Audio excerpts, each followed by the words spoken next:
Okay, so hey guys, and welcome back to another reactions video. And in today's video, I'm going to be giving my reaction to Merab Dvalishvili winning via submission in round 3 versus Sean O'Malley in their rematch. And so if you are new around here and you haven't yet subscribed, please do so. Like the video if you do indeed like the video, and let's get straight into this. So obviously this was quite a big rematch upon a first fight, which was at the Notch UFC. It was in the Sphere, and it was a great event. It was a really hyped up fight. There was a big back and forth between the two of them. There was Merab putting out videos and, Sean playing along, and it was a really exciting fight for the first one. And then coming into this one, it was a bit different. There was, Merab's always going to be his playful self. He's always going to be making, funny Instagram videos and stuff like that. But Sean was seemingly in a bit of a different mindset. He was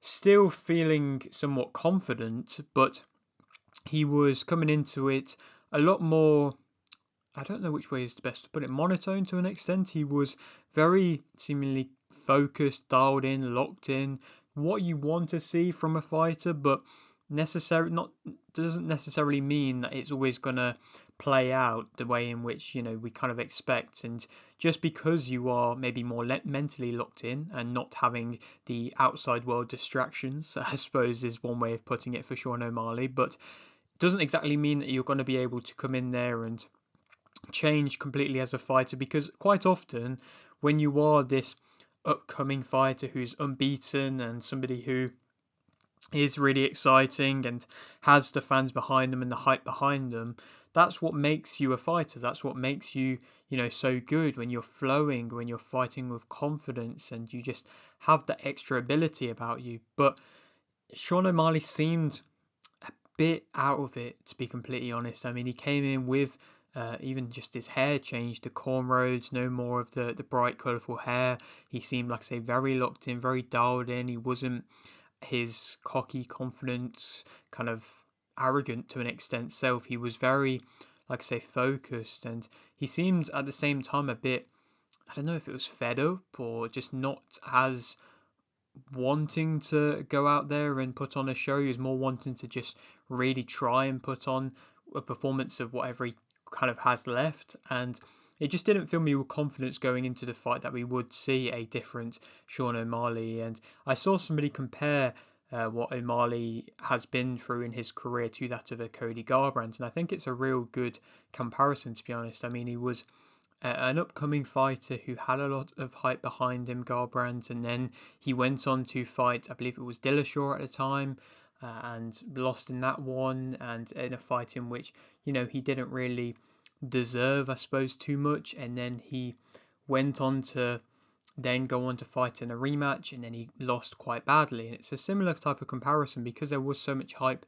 behind both of these fighters. And, now we've seen Dvalishvili actually be able to get a stoppage, which is credit to him. I mean, he's a really skilled fighter, and stylistically he is a horrible matchup for Sean O'Malley, but in the way of what O'Malley can go on to next in his career, I think he is probably going to take a long time out. I mean, he took quite a while out after the loss to Dvalishvili, which I don't necessarily think was the best of things. Often when you see a fighter lose, if they get knocked out badly, then yes, you kind of recommend them to have quite a while out. But when they lose in a close fight like that, you kind of want to see them get straight back in it again, just to prove that even if they have a step down an opponent, to just regain that confidence again. And I think the fact that, he waited around because he knew he would have got the rematch kind of meant that he, like I say, was just probably spending more and more time just obsessing over Dvalishvili and, just thinking about the negatives and stuff like that. And it's just not going to benefit him mentally. And like I say, I just don't think mentally he came into the fight strong enough. And then, like I say, Dvalishvili getting a stoppage, it was one of the first stoppages we've seen from him in a while, and he really is on an amazing run. I mean, of course, he lost his first 2 fights in the UFC, but now he's on a 13-fight winning streak, and he's now joined the likes of a John Jones with that kind of record. And it's just amazing to see. I mean, you look at some of the names on his resume. I mean, we have, a Jose Aldo, we have a Henry Cejudo, We have a Piotr Yan, Sean O'Malley twice, Umar Nurmagomedov once. There is just, some amazing names there, and he has been on such a dominant run, and he is really just taking everybody. And I mean, he's willingly taking everybody. And yes, sometimes his fights have been relatively close, like the first fight between O'Malley was, and like the fight between Umar was, but he is still getting onto a better and better level each time. Obviously, his cardio is unmatched. The way that, of course, Joe Rogan pointed out, the fact he was just able to jump over the cage and just have a conversation with Dana White and Donald Trump after securing a great submission victory, just like he'd not even broken a sweat, was just incredible. But then also at the same time, he was outstriking O'Malley. Yes, he was still getting caught with shots at times, which did look like he did, somewhat stun Merab at times, but he was throwing better. He was seemingly really confident with this. He was showcasing his arsenal of strikes. He was actually throwing kicks. We hardly ever see kicks from Merab. He wasn't just continually going for takedowns. He was going for a fair few. And to be fair to O'Malley, like in the first fight, O'Malley was stuffing quite a few of them takedowns. But Merab was still, like I say, showcasing a better punch output. He was landing much more significant strikes, and then when he actually took him down to the ground, everybody was just expecting it to be another kind of dominating ground game where he's just going for control time and he wasn't really going for a stoppage. And I mean, he managed to get that choke in, which was in quite an awkward position under the neck, and inevitably it was more than enough for him to be able to get the submission. And like I say, it was just very, very impressive, and I think he is improving, which is a scary thing because he's already such a good fighter, and to see him kind of realistically only getting better, it is crazy to see. Like I say, he kind of has full rights to try and go on to fight, in the other weight divisions against the other champions. I think him versus Volkanovski would be a great fight, but he just doesn't seem to be wanting to call out these names, and so it will be intriguing to see who he goes on to fight next. Probably will be, I'm not really too sure, maybe a Sandhagen, maybe a Yarn again, maybe an Umar again. I mean, the Umar fight was the most competitive, so perhaps that could be another rematch there. But at that point, he is just doing what every kind of great champion have been able to do, where they're just kind of lapping the division again, and he is kind of just doing that at the moment. But yeah, like I say, an amazing performance, and arguably cementing himself in a pound-for-pound position, maybe pushing himself above Topuria at the moment. Perhaps he will go into that third place position. Will be interesting to see if they do put him there. Of course, Topuria has the fight versus Oliveira coming up, and if he beats Oliveira, then arguably you put him again above Merab. So it will be interesting to see for this short amount of time if Merab slots into that third place in the pound-for-pound rankings.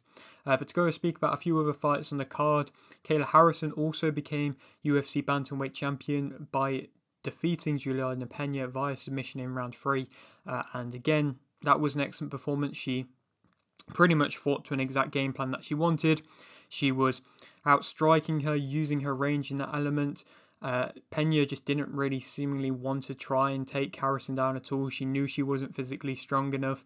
Harrison pretty much took her down with ease and inevitably was able to get a really good, I believe it was an arm triangle or a Kimura, and that was really impressive to see her to be able to do that. Again, it was a pure showing of strength, and Peña just looked completely outmatched in there. And then she faced off with Amanda Nunes, which was so exciting to see as a UFC fan, as just a fan of mixed martial arts in general. That is a really good fight, and again, like I say, it's so exciting to see. Hopefully we still have the Amanda Nunes of the past, where she has been such an excellent fighter. Will be interesting to see if the time off has affected her in any way. Perhaps it might, but like I say, Harrison is on a great run at the moment. Nunes is on a great run as well. Perhaps, Nunes was always quite big for the weight division. Perhaps they may do this at featherweight and maybe have a bit of a clash at featherweight for that sort of title, because it is crazy to see Harrison just facially how much she looks different when she cuts weight comparing to when she actually fights. But nonetheless, I think that it is going to be a generational type fight and probably is going to be the most exciting fight in the women's perhaps UFC ever, maybe. But yeah, like I say, I think that will be a great fight, and it's good to see that they did the face-off and that Nunes is willing to come out of retirement because she knows how big of a fight it will be. But to speak about a few of the other fights, Joe Pyfer won via unanimous decision versus Gastelum. He dropped him twice, if not 3 times, and that was quite a good showing. Pyfer's always been a strong hitter, and inevitably I thought he was going to be able to do enough to be able to win, and he did do that. Kelvin Gastelum always struggles seemingly with coming in shape. I feel like he definitely could be a skilled fighter if he comes in shape, because I think he would be fighting at a much lower weight division, and I think he could be looking really good, but he's just never really been committed enough in that aspect. And I mean, when he's facing the likes of a Joe Pyfer, it's just never going to be enough. I mean, Gastelum did well to be able to regather and try and get it going in the final round. But again, like I say, it just wasn't enough for him to be able to stake a claim after already being knocked down on multiple occasions. So again, Joe Pyfer moves on. I think it will be interesting to see how they match him, because he had that, bad defeat against Hermansson, which was at a point in his career where he was on, a really good run and he had the momentum behind him. It will be interesting to see how they match him, if they're trying to get him back into the rankings again, or, trying to push into the rankings. But, for now, that was a really good victory. And then, of course, we had Mario Bautista win via unanimous decision versus Patchy Mix. This was another time in which Patchy Mix, he was representing Bellator. He was a fighter who was let go by Bellator and put into the UFC.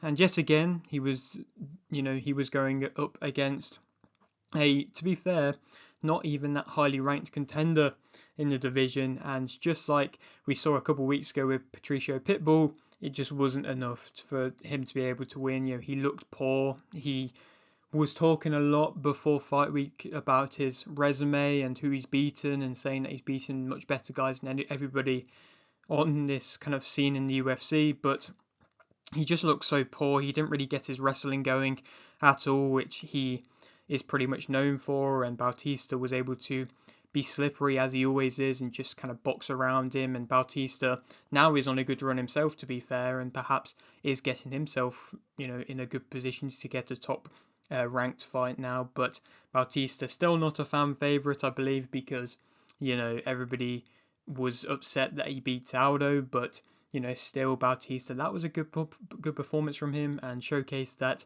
the hype was not there with Mix, and I'm sure he'll get another fight in the UFC, but yeah, he's going to have to get pushed and, picked his opponent a bit better as well, and maybe won't even be fighting a ranked guy again for a little bit.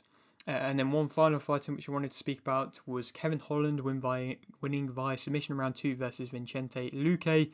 That was a really good performance again by Kevin Holland. He's now gotten himself into a ranked position in the welterweight division. It's really interesting to see. I mean, he's already fought 3 times this year, and he's gone from basically being said that he's out and he should be, probably kicked out of the UFC, just pushed away from the UFC just because he's losing too much and he just can't handle fighters. When he fought RDR especially, I mean, Kevin Holland openly said that a lot of people were saying he shouldn't be in the UFC due to that loss versus RDR, but then went on to get a good win last time out versus Gunnar Nelson via submission, I believe that was as well, and then ended up getting a really good submission there against Vicente Luque. And Luque, isn't he isn't an easy guy to be able to get a win against. I mean, was landing power punches, and Holland's awkward, rangy strikes wasn't really doing a tremendous amount, but pretty much as soon as he saw the opportunity to be able to jump the gilly, from what it seemed, he was able to just capitalise and get him out of there quite quickly and showcase that he can submit fighters, and he is better in the welterweight division, and now he's got himself in a ranked position. What does that mean? I'm not entirely sure. How long will he stay there? I don't know, but he's an exciting fighter always. He's always bringing the entertainment, and it is nice as a fan favourite that he is to see him getting back in the winning column and getting a little bit of momentum behind him now. But yeah, that is it for today's video. Hope you did enjoy. Like the video if you did, indeed like the video, subscribe if you're new, and thanks for watching.